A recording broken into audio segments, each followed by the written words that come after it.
paradrama tales. Dad's birthday, my name. Tag, said, the disappointment. Stepmom laughed. They regretted it. In that opulent ballroom, I held a piece of plastic that mirrored a decade of hidden pain. What would it take for me to finally stand up and be seen? I stepped into the Wyndham Hotel's grand ballroom and felt a chill that had nothing to do with the air conditioning. Under the glow of crystal chandeliers and the soft murmur of well-dressed guests, I drifted toward the reception table, my pulse quickening as I reached for a name tag. The plastic was cold in my palm, its gold-trimmed border deceptively elegant until the words hit me. Ashley, the disappointment. I blinked, willing the label to vanish, but it stared back, ruthless and mocking. 30 years of holiday card smiles and polite conversations flashed through my mind. The countless times I'd smiled silently while my stepmother's laughter echoed in another room. The empty embrace at Christmas that left me feeling like a ghost in my own family. No one was around to explain how my name became an insult, and no one offered an apology as I stepped away, clutching the tag like a scar I'd carried for too long. The tables glittered with candelabras, red roses swayed in vases like silent sentinels, and servers glided past with trays of champagne. But each cheer felt like an echo chamber, amplifying my invisibility. I remembered how Dad's gaze used to light up when it was just the two of us, Saturdays at the park, strawberry ice cream melting on our fingers, before Evelyn arrived and turned our world upside down. Tonight, that plastic badge had done more damage than any deliberate insult ever could. It condensed years of neglect into 3 words that cut deeper than any knife. My chest tightened, and I realized that standing here meant choosing between sinking beneath family indifference or finally reclaiming my own voice. A tremor rippled through me. Could a simple piece of plastic hold the power to shatter a carefully constructed facade? As I tucked the name tag into my clutch, I felt the ember of resolve flicker to life. Somewhere beneath the polished laughter and clinking glasses, Evelyn was watching, her cruel delight waiting to pounce, and I knew the next steps would lead me into memories I'd kept locked away. But before I allowed her taunts to define me once more, I drew a steadying breath, reminded myself that generosity and silence had become my cage, and prepared to journey back through the chapters of betrayal that had brought me to this moment. Because this night would not end with me disappearing into the crowd again. It would end with me standing tall, and the woman who laughed at my pain wouldn't know what hit her.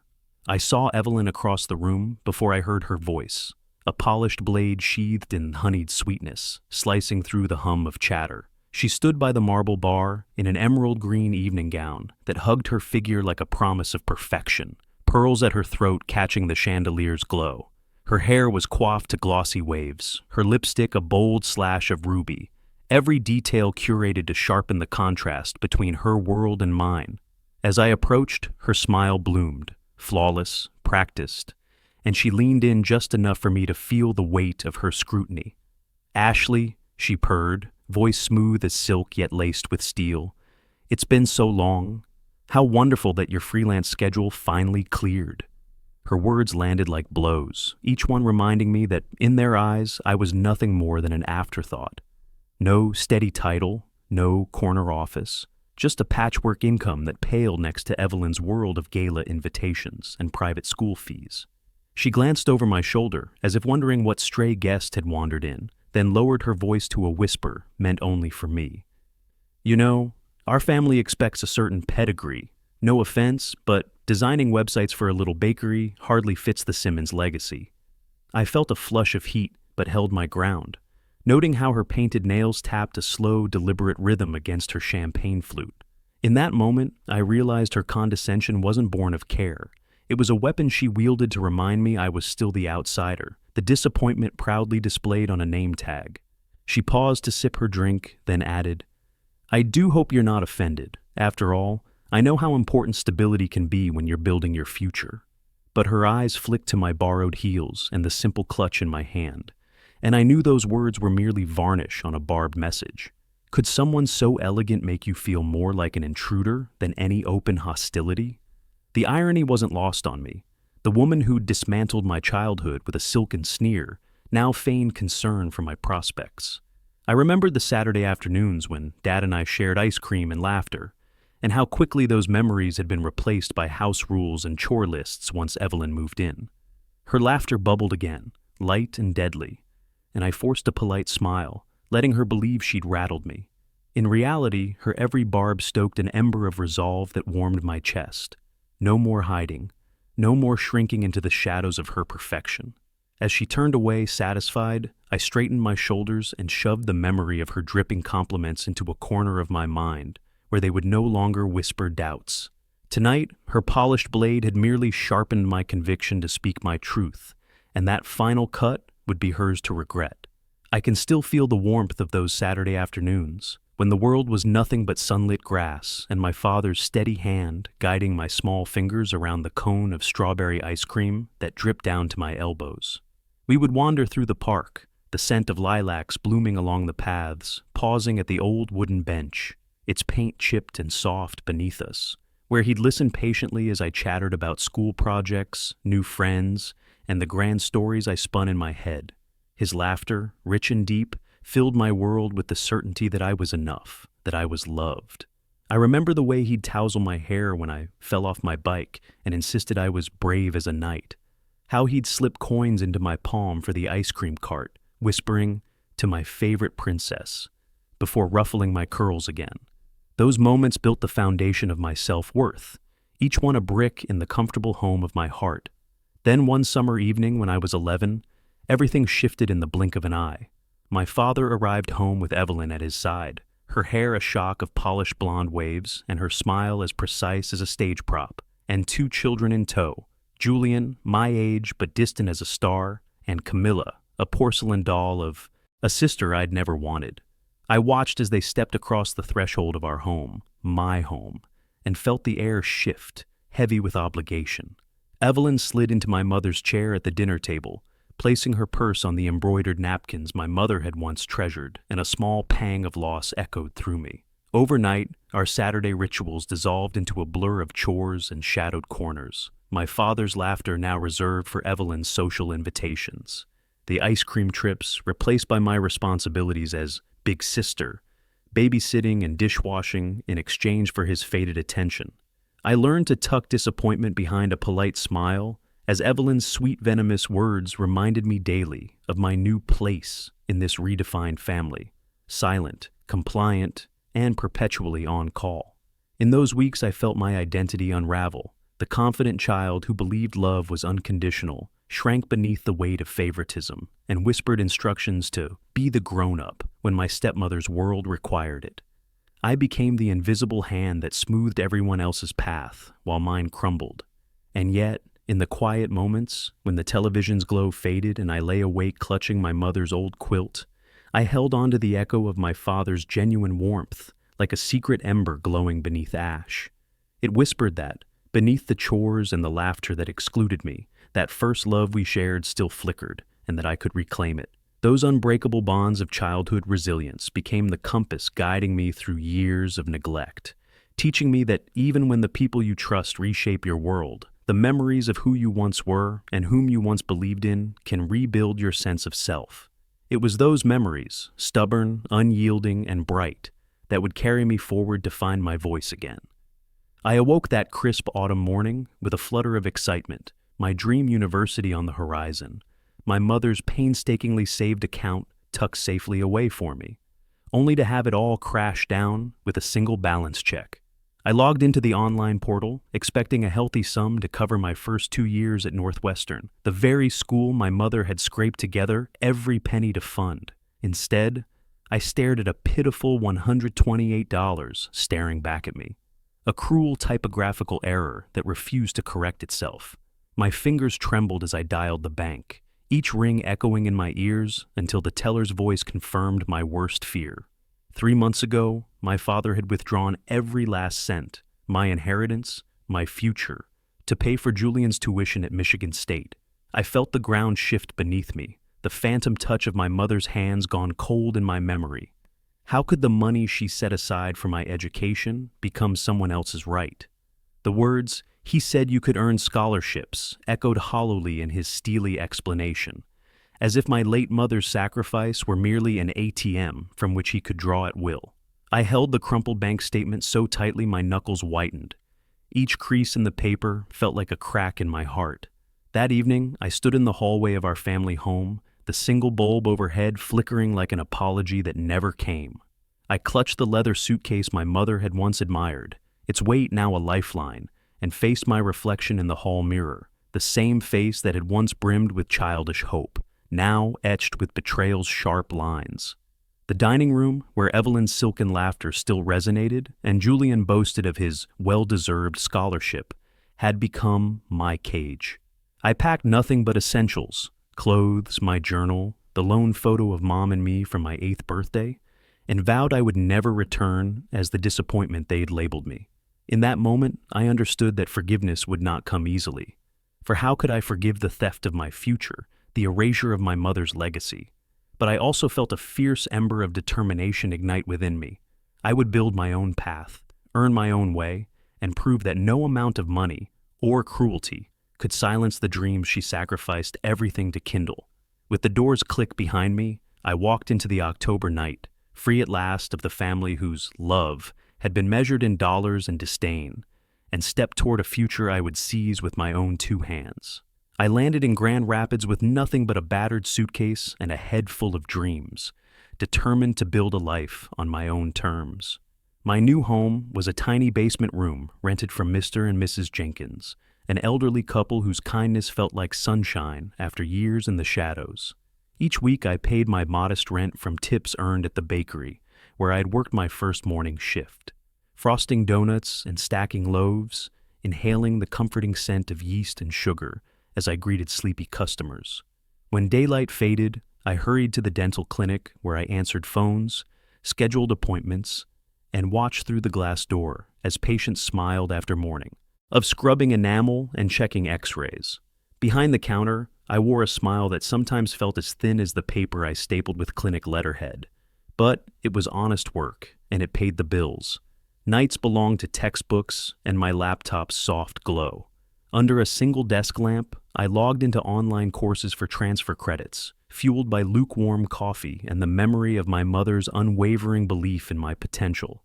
My fingers ached from typing essays about literature and statistics, but each completed assignment felt like a victory, proof I could learn on my own schedule, proof that my future wasn't dictated by the hollow standards I'd left behind. To stretch my finances and my confidence, I taught myself web design through free tutorials, then offered to revamp a local coffee shop's outdated website in exchange for extra tips. When the shop's sales jumped, they referred me to the owner of a nearby bookstore who needed an online catalog. Word spread like wildfire. Within months, I had a steady client list of small businesses who valued my eye for clean layouts and my willingness to listen. No corporate letterhead, no inherited connections, just clients who saw my work and sent payment. By the time I submitted my application to Western Michigan University, I'd compiled a digital portfolio rich with real-world projects. Bakeries, bookstores, artisan boutiques.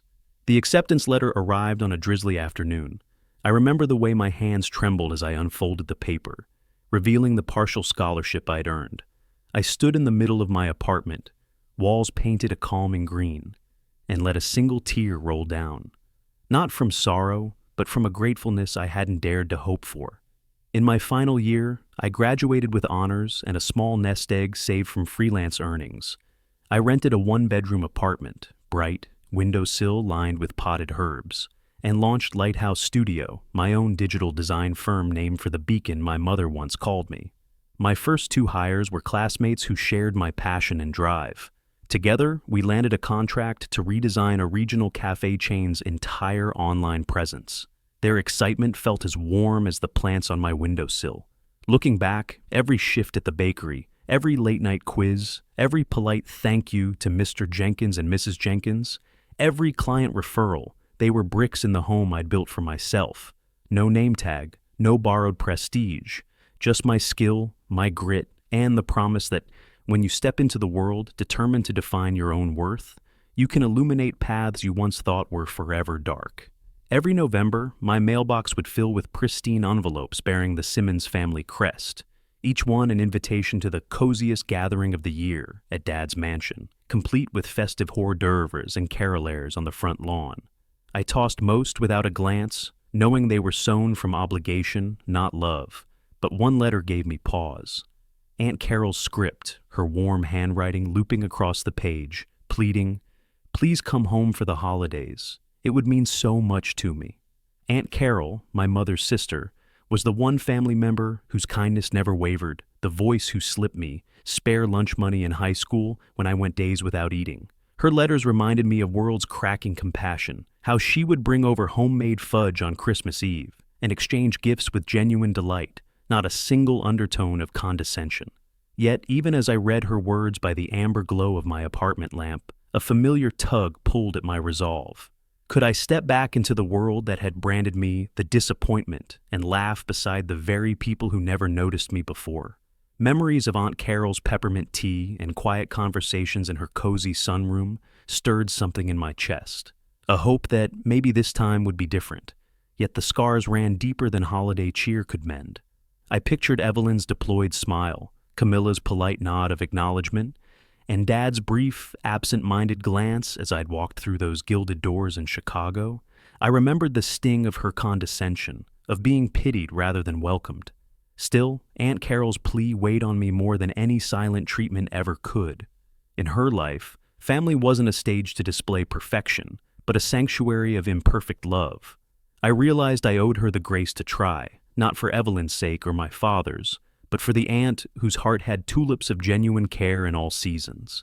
The crossroads loomed, attend and risk swallowed pride amid stiff smiles, or refuse and feel the guilt of abandoning the one relative who truly saw me. My breath caught as I recognized that choosing solitude had been my shield and my prison, free from their scrutiny, yet starved for the warmth of real kinship. That night, I penned my RSVP in flowing blue ink. "Dear Aunt Carol, it would be my honor to spend Christmas with you." I tucked the letter into its envelope and sealed it, feeling both fear and a flicker of hope. By embracing her invitation, I wasn't surrendering to their world. I was reclaiming my own right to belonging on my terms. And with that, I set out to rediscover the family I'd never lost, the kind that lived in Aunt Carol's arms when everyone else's doors stayed closed. I stepped through the oaken doors into the Simmons mansion and immediately felt the hush of expectation pressing against my spine. The great hall was draped in wreaths of pine and holly, strings of white lights twinkling like distant stars, while a towering tree stood at the far end, its ornaments gleaming under crystal chandeliers. A soft chorus of carols floated through the air, but to me, it sounded discordant. Every note another reminder of the world I'd left behind. Aunt Carol greeted me with a warm hug that smelled of lavender and vanilla, and for a fleeting moment, I let myself believe this could be different. Then Evelyn appeared, her emerald gown sweeping the marble floor, pearls gleaming at her throat. She offered a tight smile that never reached her eyes. "I'm so glad you managed to make it," she purred, voice dripping with faux surprise. A tingle of wariness set my pulse racing, the first strike of the showdown to come.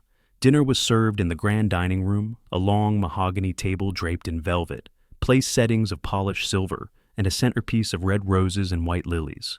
Julian launched into a boast about a company-sponsored holiday party in Miami. Camilla talked endlessly about her new art gallery prospects. And my father presided at the head of the table, his tailored suit immaculate, his smile poised.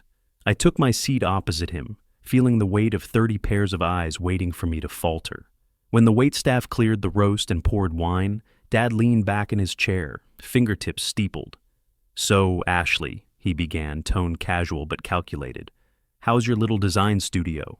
A wave of murmurs surged around the table. I paused, spoon hovering over my mashed potatoes, and met his gaze without flinching. "Lighthouse Studio is thriving," I replied evenly. "We just rebranded a regional cafe chain."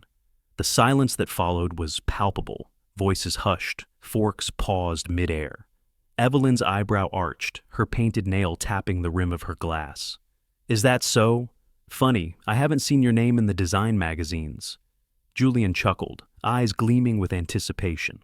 Camilla shot me a condescending smile, as if to say, "You'll learn your place." But I felt no tremor of doubt. I set down my fork and leaned forward, voice clear above the bewildered hush. "My work speaks for itself. Clients who want substance, not just big names.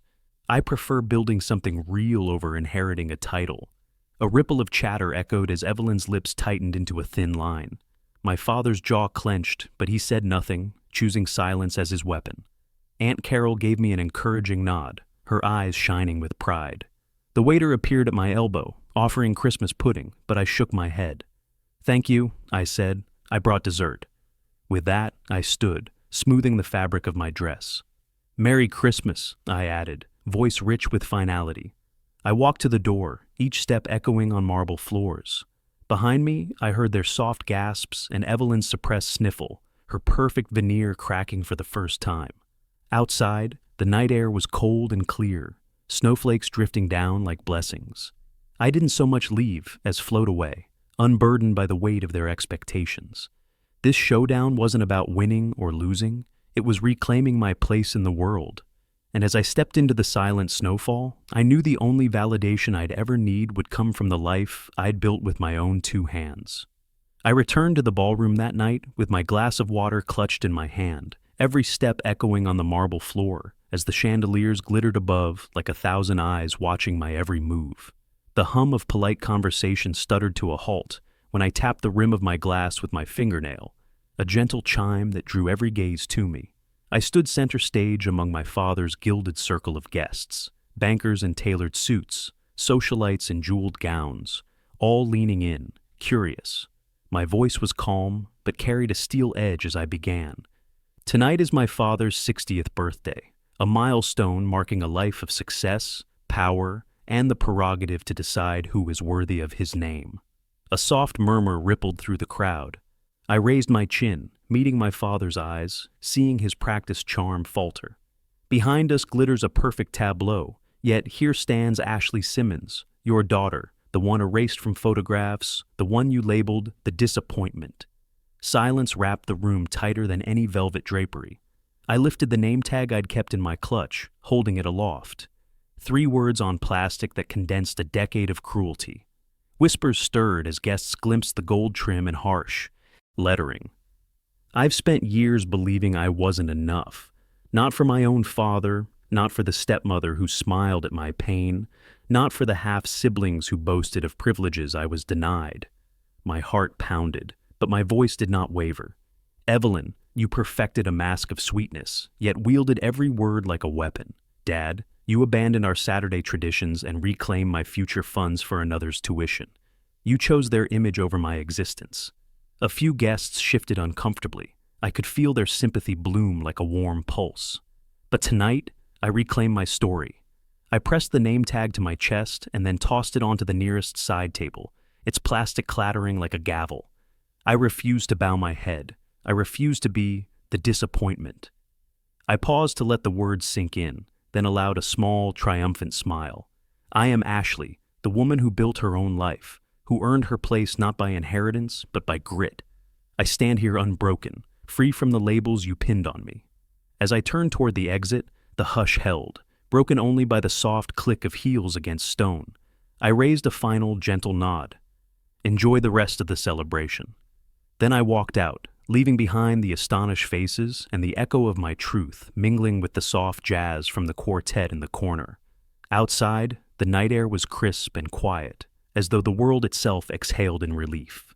In that moment, I realized freedom was never about erasing the past. It was about speaking your worth loud enough to silence every doubt. In that hushed moment as I stepped through the ballroom doors and into the crisp night air, I felt a weight lift from my shoulders, a weight I hadn't even known I was carrying until I laid it down in front of everyone. All those years of polite smiles and silent endurance, of tucking my dreams into a battered suitcase and tiptoeing around their carefully constructed world, melted away under the stars. I realized then that true freedom isn't found in running from your past, but in standing squarely in your truth and letting it light the path forward. My mother's laughter in the park, the scent of lilacs on spring afternoons, Aunt Carol's steadfast kindness, those memories are my anchor, reminding me that love isn't a title or a trophy, but the courage to believe in yourself when others don't. Tonight, I reclaim my name, not the disappointment, but Ashley Simmons, a woman who built a business from scratch, who earned every credit and every success by her own hands. I understood that speaking out wasn't an act of rebellion, but a declaration of self-respect, that my worth could never be measured by someone else's standards. As I walked away from the glittering chandeliers and the echo of their stunned silence, I felt the exhilaration of someone finally unbound, someone whose future isn't written by invitations or name tags, but by her own choices. If you've ever felt invisible in your own family, or if you've carried a label that never fit, know that your voice matters, that speaking your truth can transform pain into power. Share this story with someone who needs permission to stand tall in their own life.